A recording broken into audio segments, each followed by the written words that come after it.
The potato, a relatively newcomer in Old World cuisine, took Europe, Asia, and Africa by storm after being discovered during the Age of Exploration. Its ease of cultivation and high calorie yield, coupled with its culinary versatility, made it the queen of tubers worldwide. Previously, I shared how I planted potatoes for the first time, and while I alluded to a less than stellar harvest, I promised to share the results in detail later on. So here they come. I'm Siloé Oliveira, and I consider experimentation the key for garden success. Follow me as I share my personal success and failure with crops I try to grow in my own suburban homestead. Of course, I didn't just plant potatoes. How could I? I interplanted black popcorn amongst the potatoes, and for a few weeks they seemed to be growing well together. Corn is an upright plant and potatoes are more bushy. It seemed like a good combination, I thought. A few weeks later, when it was time to harvest, things didn't seem as rosy. But I was optimistic. In truth, I'm a realist, so I wasn't expecting a bumper harvest, but I thought it would be a decent one. Upon first inspection, the popcorn seemed to be doing okay. Peeling the husk out of a cob, I spotted nicely formed kernels, a good sign. I had to investigate further. First, I had to get through the weeds and vines that had started to reclaim their ground. This spot, which sits a few yards from the trunk of a huge maple tree, had been overtaken by perennial weeds and vines for at least a few decades. These plants weren't about to concede dominion overnight. I had installed wire mesh hoops over the growing corn to dissuade the local groundhog from munching on the growing corn, and from what I could tell, it had worked. Potatoes are safe from groundhogs, so they didn't need the added protection, since the leaves are toxic. Instead of yanking the corn ears out by themselves at this point, I decided to harvest them with the stalks to let them dry completely on the plant. Usually, popcorn or dent corn is allowed to mature until all the leaves are brown. Since I wanted to harvest the potatoes, I needed to uproot everything. I would make a nice bundle with the stalks that could function as harvest time porch decoration, and that way guarantee that the kernels would mature and dry thoroughly so they could be popped. Most of the corn stalks produced one decent ear.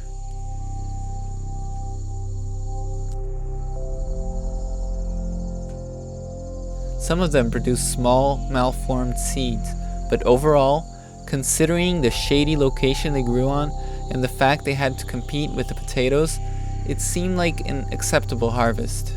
Many companion planting guides list corn and potatoes as compatible, so perhaps sun exposure was the main culprit here, especially with the potatoes, as I was about to find out.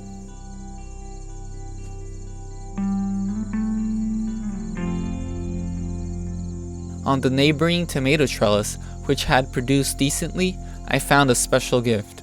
I had put some extra butternut squash seeds around that bed, more as an effort to get rid of older seed I had laying around.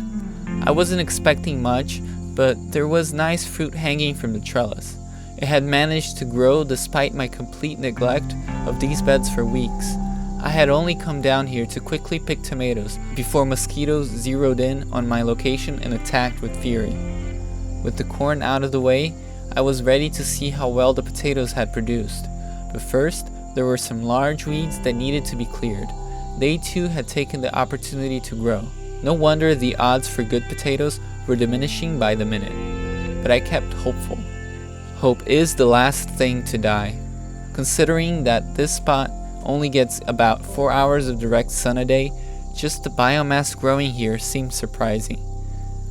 Many home gardeners face similar conditions of limited sun exposure, and many beginners get discouraged from veggie garden because growing food in shady conditions tends to be discouraging. It is always best to grow in full sun, and if that means you must grow food in your front yard, go for it. Camouflage it with plenty of flowers and keep it tidy, and people might just leave you at peace. Armed with a garden fork, I went about uncovering the fate of the potatoes I had planted.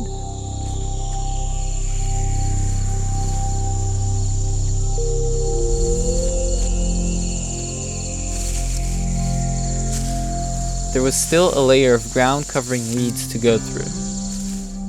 I could sense the potato outcome.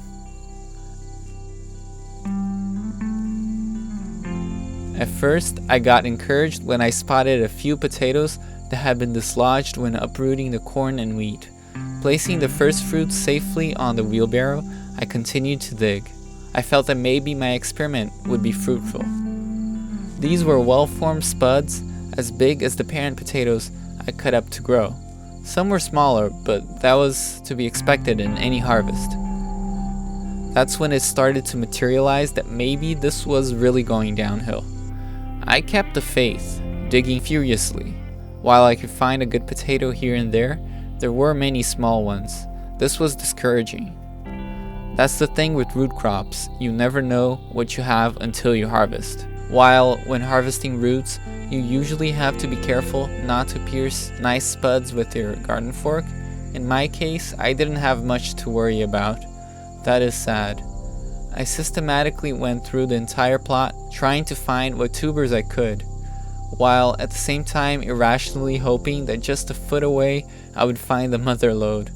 Perhaps all the potatoes wanted to grow in a specific corner. I don't know. Who can fathom what goes on in potatoes' mind? There comes a time that you must come to grips with reality and take what you can happily. I got about 3 to 4 times the amount of potatoes I planted, and while that's not complete destitution, it's a far cry from abundance. Of course, I was pondering potential reasons as to why my spuds had failed. I believe I planted them too late in the season, and had they been grown during spring, perhaps the tiny potatoes I saw would have developed into bigger tubers.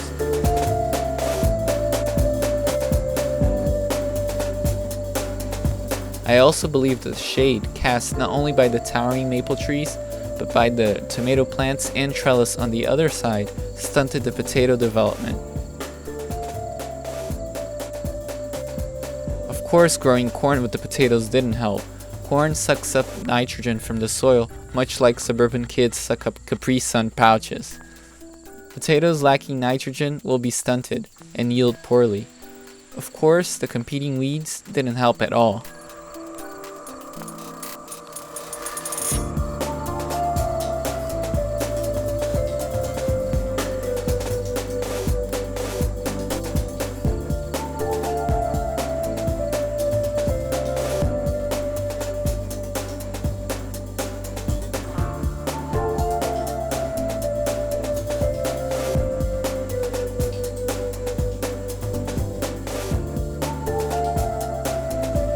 But all in all, it was a learning experience, and I did get a few freshly dug potatoes to eat, and there's nothing more delicious than new, home-fried potatoes. It's completely worth it. Grab a few potatoes and wash them thoroughly. It's a good idea to use the tubers that may have been damaged by the harvesting. The unblemished ones will store well, so you can use those later.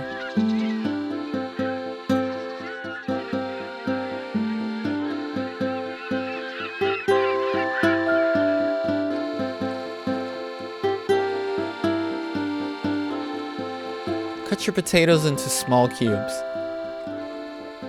While you could cut them into other shapes and sizes for this recipe, small uniform cubes work the best. Since I'm using chemical-free new tubers, I don't peel them. I just make sure that they are well washed.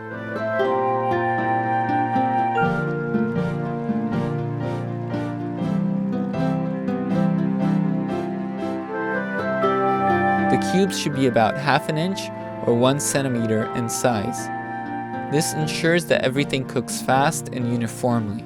This will also give you a lot of surface area for browning that gives out great flavor.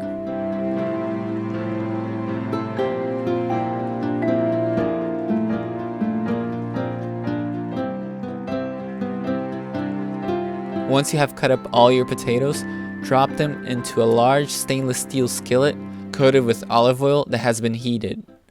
Use a spatula to constantly move the potato cubes around the pan. I do not add salt at this time. You want to lock in as much moisture inside your potato cubes as you caramelize the sides. Adding salt will wick out the moisture and result in drier home fries. Add rosemary or thyme and continue stirring constantly. Your potatoes should not stick to the pan. Add more olive oil if that happens. Do not crowd out the pan with potatoes. It's best to have too little each time and cook them in batches than have everything together sweating and not caramelizing.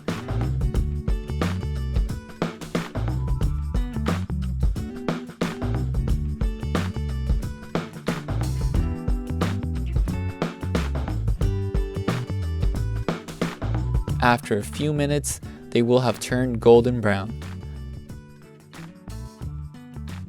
Plate them, add salt, and enjoy.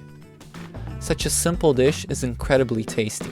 While it is healthier than conventional fries, I would still consider this more of a once-in-a-while treat than a dish to eat daily. It is, however, completely worth it.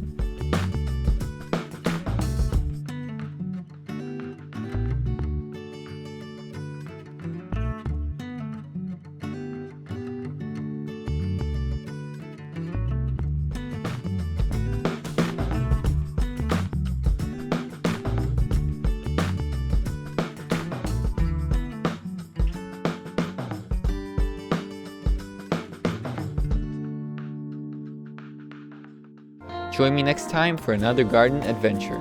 Remember to send your questions and comments to seedofchoice@gmail.com. And don't forget to subscribe to Suburban Homestead.